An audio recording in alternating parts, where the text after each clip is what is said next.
So you're probably thinking, Tomb Raider came out in 1996. Achievements didn't really exist back then. You're right. However, I ventured outside of my cave and realised there is a website called RetroAchievements since 2012, and Tomb Raider is on the list.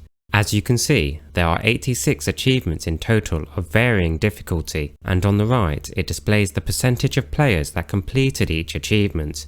In this video, I'll be going through the achievements in Tomb Raider, starting with the easiest first, and making my way to the hardest of them all, the Extreme Raider. I went on to register an account and I decided to go with DuckStation as my emulator of choice. Make sure to connect your RetroAchievements account in DuckStation settings and enable achievements. I checked the hardcore mode option too for legitimacy reasons. That disables emulator features such as save states, cheats and slowdown functions. Glitches, exploits and cheesy tactics Say cheese! Are allowed, so it is fair game to use them to your own advantage. Finally, onto the game itself. The achievements are only enabled with the USA PlayStation version 1.0.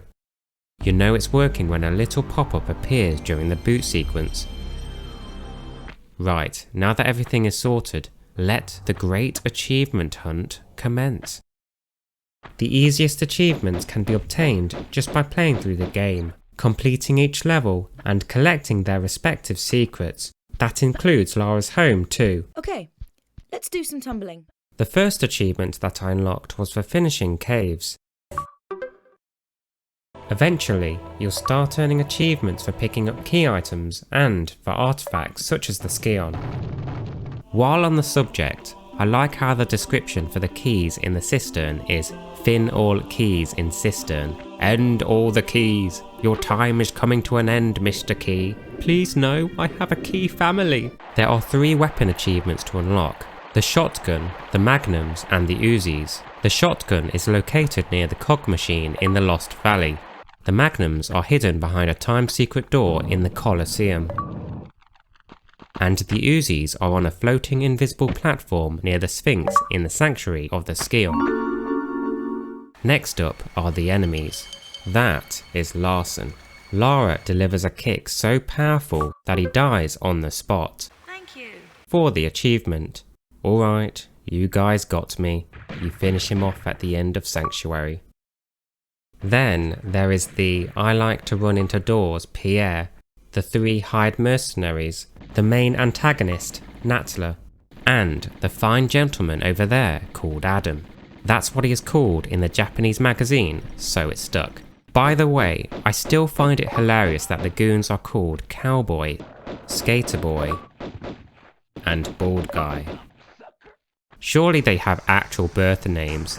Maybe Natla has something to say about this. What the heck was that? You morons! Oh, they are called morons. Just a fish. Hopefully the achievement acknowledges Adam though, right? Poor Adam. The most interesting achievement for me personally is performing the swan dive in various locations. Not for the achievement itself, I'd just like to murder Lara. Unfortunately, the achievement is pay to win, because an electron microscope is required to reveal what the hell is going on in those tiny pictures. Thankfully, the comment section is really helpful and tells me what to do so I can preserve my own brain power. The first is diving into the pool where the waterfall is at the start of the Lost Valley. The next is at the top of the main room in St. Francis Folly. Luckily, there's a save crystal nearby, just in case you missed the bottom and need a quick return to your swan diving lifestyle.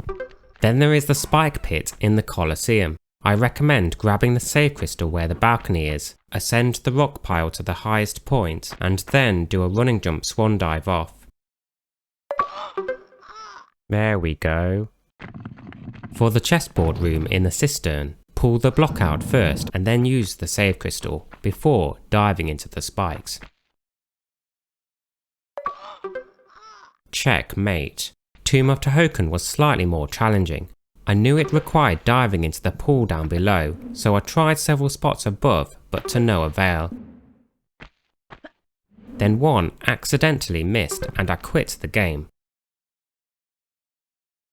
I came back with a vengeance, took a closer look at the screenshot and realised I had to jump where Pierre spawns.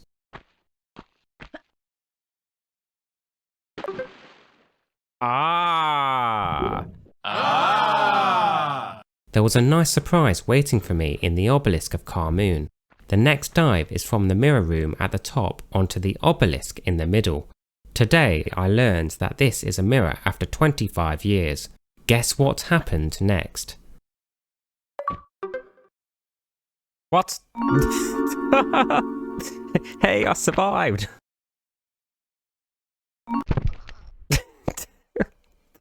What? Game just lagged.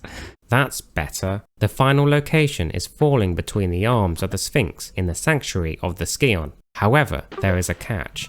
The achievement won't unlock if the pool is not drained. Therefore, a return journey is required.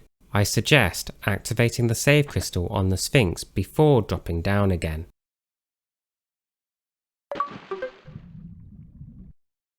The handstand has 4 achievements. The first is at the top of the ruins in the Lost Valley. The second is on the balcony overlooking the Colosseum. I was minding my own business, then out of nowhere a cheeky ape decided to do some achievement hunting of its own, and pushed me off. I did have problems triggering this achievement. The logical explanation for this is it's either a bug or the ape acted as a handstand imposter and stole my achievement. You can't hide it from me. I know what you did. I solved the issue by reloading a save and trying again. The third is on the obelisk itself in the obelisk of Carmoon. Finally, in the sanctuary of the Scion, there is a slope hidden inside of the nose of the Sphinx. Let's move on to the more specific achievements. Kill the T-Rex, aka Barney, without taking any damage. There is a safe place to shoot from on this rock below the bridge. However, on the rare occasion, Barney may, out of curiosity, poke his massive head inside and cause damage, so be wary of that. I'm glad that one of the most iconic moments in the franchise made it as an achievement, the touch of Midas. Stand on the hand of Midas to turn Lara into gold.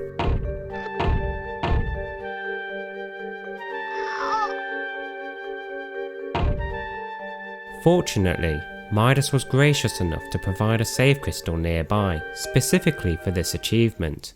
What a guy! Hold the 3 fuses in Natla's mines. Originally, I thought that meant completing Natla's mines without lowering the shack, while holding onto all of the fuses. This can be done by jumping across to the lever on the other side, an oversight from the developers. However, I realised that was not the case when I picked up the 3rd fuse. All 3 just have to be present in your inventory.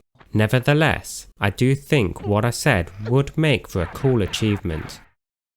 Initially, I thought for Pacifist that I was going to have to beat the entire game without killing any enemies, with restrictions of course, because theoretically it is not possible. You have to kill Larson, Adam and the Scion. Yeah, the Scion is a sentient being, who would have guessed? In fact, the Pacifist achievement can be unlocked by completing 1 level only, and caves by far is the easiest. So to avoid all temptations of going trigger happy, I personally removed the triangle button from my controller. The hardest achievement is the Extreme Raider.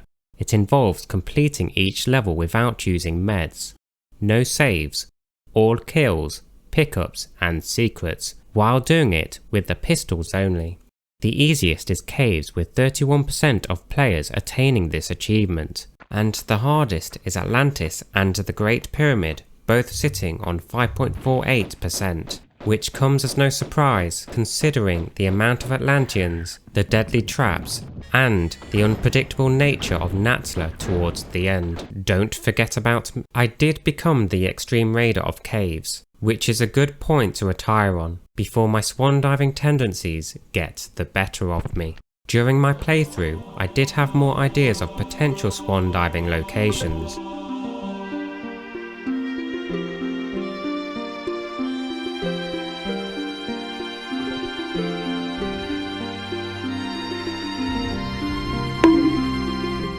I'm also surprised there wasn't anything for Lara's favourite pastime, getting smashed by Thor's hammer. Most of my suggestions involved the tragic demise of Lara. Hopefully, she will forgive me. No. Maybe you guys have better ideas for achievements than myself. Alright, thanks for watching and bye bye.